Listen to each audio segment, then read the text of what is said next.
प्रत्येक व्यक्ति इस संसार में अपने लिए तो जीता ही है, किंतु अपना भरण पोषण हो जाने के बाद, अपने प्रत्येक कार्य हो जाने के बाद व्यक्ति चाहता है कि वह दूसरों के लिए भी कुछ करे।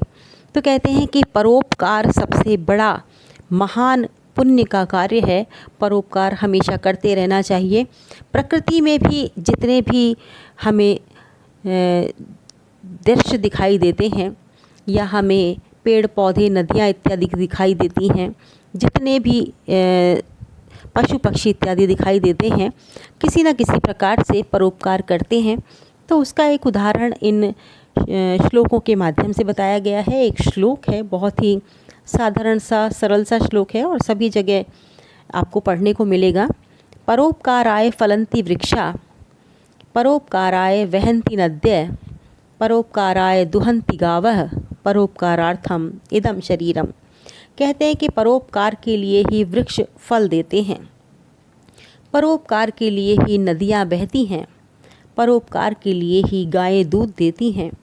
इसी प्रकार से हमारा जो शरीर है वो भी परोपकार के लिए होना चाहिए। इसे हिंदी में भी कहते हैं कि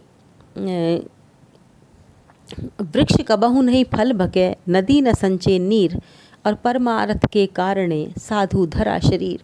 यानी सज्जन व्यक्ति जो होता है वो हमेशा यही सोचता है कि मैं किसी का उपकार करूं, किसी का भला करूं, और हमेशा वो इसी कार्य में लगा रहता है।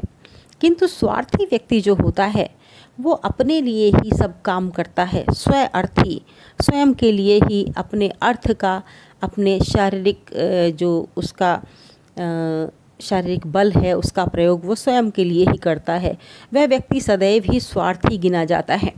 किंतु जो व्यक्ति अपने बल का, अपने पौरुष का, अपनी शक्ति का, अपने धन का उपयोग जो है वो दूसरों के लिए करता है, दूसरों को सुखी करने के लिए करता है, दूसरों की सहायता के लिए करता है, तो वह व्यक्ति परोपकारी कहलाता है।